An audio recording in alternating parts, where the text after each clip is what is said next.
Remember this line from Jaws? Vessel went down in 12 minutes.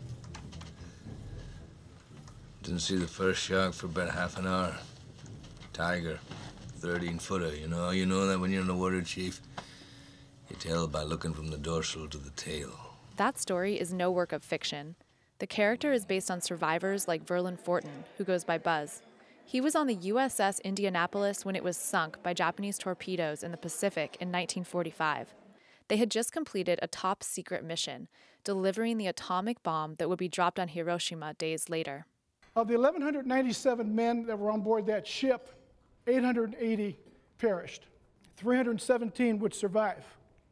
Of those men, 69 years ago, 36 remain. And Buzz is one of them. Fortin lost his ability to speak after a stroke in February, so his son-in-law, Greg DiGiovanni, tells his story now, this time to friends and family gathered on the 69th anniversary of the sinking. That night, as luck would have it, he traded places with somebody, and he went on the deck of the ship where he was sleeping. If he had stayed down below, he would have been one of the casualties when the torpedo hit. The ship's SOS signal was ignored. The 900 men who weren't killed in the explosion floated in the water for 5 days. No water, no food, sores from the sea, exhaustion from treading water and just trying to hang on. And of course, the worst thing about it was, as soon as they went into the sea that evening, sharks came around. And they said most of the men really lost their lives from the sharks attacking them.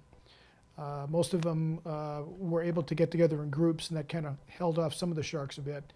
But any individual that would swim out alone would be eaten by the sharks. Fortin held on to a potato crate, which caused a gaping wound on his side.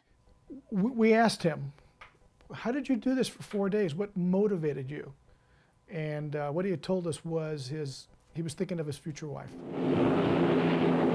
After 4 days, a plane on a reconnaissance mission happened to spot the men. Fortin was pulled from his potato crate the next day. After a few months in the hospital, he went home to Burbank and built his family, who joined him for the celebration at his retirement home near San Bernardino. He married the woman who he had thought of in those 5 days. Their 3 children all have children and grandchildren of their own now. Buzz didn't speak of his ordeal for years. He finally opened up to his family with all the details shortly before his stroke.